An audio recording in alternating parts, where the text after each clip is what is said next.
Capacity क्षेत्र के एक गांव से एक किशोरी के गायब होने की सूचना प्राप्त हुई थी, जिस पर थाने पर अभियोग पंजीकृत किया गया था। उसी दौरान मड़वाड़ी स्टेशन से ये जानकारी मिली कि लखनऊ बनारस की एक जो ट्रेन है उसमें एक बोरे में सिला हुआ एक महिला का शव मिला है। बाद में उस शव की पहचान इसी किशोरी के रूप में हुई जो थाना कपसिटी क्षेत्र से गायब हुई थी।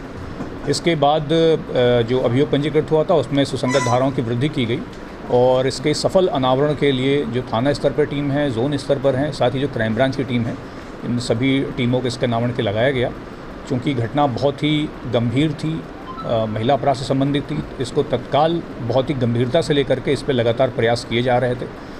इलेक्ट्रॉनिक तरीके सर्विलांस, मैनुअल सर्विलांस, हर तरीके की चीज़ें इसमें प्रयोग की गई। इसी क्रम में कल जो पुलिस को सफलता मिली है और इस घटना को जो कारित करने वाला अभियुक्त है, जिसका नाम संजय है, उसको गिरफ्तार किया गया है। इससे जो पूरी पूछताछ हुई है, इसमें ये व्यक्ति बेसिकली जिस गांव की किशोरी रहने वाली थी उसी के ही पास में एक कोचिंग सेंटर चलाता था। कक्षा 10 में किशोरी इसके यहाँ पर कोचिंग पढ़ने जाती थी, जिस दौरान इनकी बातचीत होनी शुरू हुई। इसके बाद इनमें नज़दीकियाँ बढ़नी शुरू हुई। इस व्यक्ति ने किशोरी को बहला फुसला करके उसके साथ शारीरिक संबंध भी स्थापित किए। ये बात तकरीबन सितंबर 2023 की है, जैसा कि इसके द्वारा बताया गया है। नवंबर-दिसंबर के आसपास किशोरी के द्वारा इसको बताया गया कि वो गर्भवती हो गई है। चूँकि ये जो टीचर था, जो कोचिंग चलाता था, ये पहले से शादीशुदा था, इसके बच्चे भी थे। तो इसी बैकग्राउंड में इसको ये लगा कि यदि ये बात पब्लिक होती है तो इसके लिए बहुत बड़ी समस्या खड़ी हो जाएगी और दिसंबर के महीने से ही इसने किशोरी की हत्या करने की योजना बनानी शुरू कर दी थी। और जो मोड है, जिस तरीके से हत्या हुई है कि उसको मारने के बाद बोरे में लाश भरी गई है, ये पूरी योजना ही इसने दिसंबर में ही तैयार कर ली थी कि मुझे इसी तरीके से एग्जीक्यूट करना है। और उसी के अनुपालन में जो बोरे आदि हैं ये इसने दिसंबर में ही खरीद लिए थे। बोरे, उनको सिलने का सामान, सारी चीज़ें इसने दिसंबर में खरीद ली थी। इसके बाद भी ये किशोरी से लगातार मिलता रहा था जब भी इसको मौका मिला, लेकिन हत्या करने का मौका इसको नहीं मिल पाया था। जब हत्या हुई है दिनांक 19 फरवरी को, उसके तकरीबन 3-4 दिन पहले ये किशोरी इसके पास आई थी, वापस से प्रेगनेंसी वाली बात को लेकर के ही। तब इसके द्वारा उसको बताया गया कि मैंने दवा आदि, इंजेक्शन जो भी है गर्भपात के लिए वो ढूंढ लिया है और सोमवार को तुम, यानी कि 19 तारीख को मेरे यहाँ पे आ जाना, उसके बाद मैं ये दवा है एडमिनिस्टर कर दूँगा। इसी की बातों में आकर के किशोरी 19 तारीख को अपने घर से ये बता करके निकली कि मैं अपनी दोस्त के यहाँ कुछ किताबें लेने जा रही हूँ, लेकिन वो इस टीचर के यहाँ पर गई। उस दिन इसकी कोचिंग पर उस वक्त पे कोई नहीं था, इसने पूरी तैयारी कर रखी थी। किशोरी के आने के बाद इसने वापस से पहले वहाँ पे शारीरिक संबंध बनाने का प्रयास किया गया, जिस पर किशोरी द्वारा मना किया गया। फिर गर्भपात का इंजेक्शन लगाने के लिए इसके द्वारा किशोरी को बाहर ले जाया गया कि इसमें ब्लीडिंग बहुत होगी, कमरे के अंदर नहीं हो पाएगा, बाहर बाउंड्री के अंदर ही बाहर इसके द्वारा ले जाया गया और ये बताते हुए कि इंजेक्शन जो लगेगा इसमें बहुत दर्द होगा, तुम्हें शोर ना मचाओ, इसके लिए उसके मुंह पर टेप चिपका दिया गया। क्योंकि बच्ची छोटी थी, इसकी बातों में आ गई। टेप लगाने के बाद इसके द्वारा उसको बच्ची को दाबा गया, किशोरी को दाब करके बैठा गया और पन्नी से बुरी तरीके से उसका गला घोंट करके उसकी हत्या कर दी गई।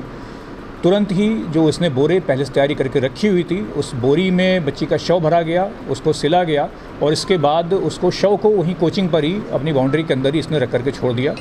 इंटरेस्टिंग बात यह है, जो आपराधिक मानसिकता है इसकी, इतनी बड़ी कार्रवाई होने के बाद भी, इतना बड़े हत्याकांड को अंजाम देने के बाद भी वापस से 2 बजे से इसने कोचिंग पढ़ानी शुरू करी। इसमें बच्चे आ करके इसके यहाँ पढ़ाई कर रहे थे। इसने पूरी कोचिंग पढ़ाई, सारी कोचिंग शाम की ख़त्म करी, शव वहीं पर रखा रहा इसके यहाँ पर। अगले दिन इसको ये पता था कि सेवापुरी स्टेशन से ये ट्रेन गुजरती है जो कि लखनऊ की ओर जाती है। ये पूरी योजना इसकी पहले से थी। इसकी तैयारी ये थी कि शव को मैं इस ट्रेन पर रख दूंगा, जिसके बाद ये शव लखनऊ पहुंच जाएगा और यहाँ पे किशोरी सिर्फ लापता रहेगी, इसका शव नहीं मिलेगा तो ये केस का कुछ खुलासा नहीं हो पाएगा। वो ट्रेन पे इसने सुबह 5 बजे ये अपनी मोटरसाइकिल ले करके निकला, उसमें शव को इसने बांधा और चूँकि अंधेरा बहुत रहता है, छोटा स्टेशन है, वहाँ भीड़ नहीं होती है, इसके द्वारा उस बोगी में ये बॉडी चढ़ा दी गई और जब तक ट्रेन चली नहीं गई तब तक ये वहीं वेट करता रहा। जब ट्रेन चली गई तो इसलिए वापस आ गया। परंतु चूंकि शव लखनऊ में कहीं पर डिटेक्ट नहीं हुआ, जब वापस वो ट्रेन मड़वाड़ी आई वहाँ पर शव मिला। उसके बाद जो आगे की सारी मुकदमा पंजीकृत किया गया, सारी चीज़ें हुई, उसके आधार पर फिर इस व्यक्ति को गिरफ्तार किया गया। इस व्यक्ति का आपराधिक इतिहास पूर्व में नहीं है, लेकिन इंटरेस्टिंग बात यह है कि कुछ वर्ष पहले, तकरीबन 10 वर्ष पहले भी एक स्कूल में पढ़ाता था, जो अभी तक प्राथमिक जानकारी मिली है। वहाँ पर भी एक बच्चे के साथ ऐसा ही कुछ करने का प्रकट संज्ञान में आया था, जिसके बाद इसको स्कूल से निकाल दिया गया था। वो एक अलग प्रकरण है। जी, ट्रैक कैसे किया? इसमें लगातार देखिए, हमारे जो बताया कि मैनुअली भी हमारा इनपुट लगातार टीम्स लगी हुई थी, इलेक्ट्रॉनिक भी इनपुट्स लगे हुए थे क्या बच्ची जो थी किशोरी थी उसकी किससे किससे बात हो रही थी, किसके किसके संपर्क में थी, तो सभी को आइडेंटिफाई किया जा रहा था। उसी क्रम में रूटीन इंटरोगेशन के क्रम में इस जो टीचर है इससे भी बातचीत की गई थी। बातचीत होने के तुरंत ही बाद इसका जो कंडक्ट था वो बहुत सस्पिशियस हुआ। ये गांव वगैरह छोड़ करके ये तुरंत वहाँ से भाग गया। उसके बाद जब कुछ और चीज़ें हमें मालूम चली, जिसको पूछताछ से उसको ढूंढा गया तो मालूम चला कि ये गांव वगैरह छोड़ करके कहीं भाग गया है, तो शक और गहराता गया। फिर और जो बाकी चीज़ें, इसका पुराना कंडक्ट की पहले भी इस तरह की हरकतें कर चुका है, बच्ची इसके आती जाती रहती थी, ये सारी कड़ी से कड़ी जुड़ी। और जब ये गिरफ्तार हुआ इसने पूरा घटनाक्रम स्वीकार किया और सारी चीज़ें बताई हैं, जिसके आधार पर साक्ष्य भी बरामद हुआ। सर, एक घटना अकेले ही कर ली? जी बिल्कुल, अभी तक की जो जानकारी आई है और जो इसने पूरा घटनाक्रम का विवरण दिया है, ब्यौरा दिया है, वो ऐसा प्रतीत होता है अभी तक कि इसने अकेले ही इस पूरी घटना को अंजाम दिया। इस केस से खुलासा करने में टीम को किस प्रकार जी, इसमें जो टीम इसमें खुलासा करने में लगी हुई है, टीम का विवरण भी प्रेस नोट में दिया गया है। इसको डीसीपी गोमती सर की तरफ से 25,000 रुपये के पुरस्कार की घोषणा की गई है।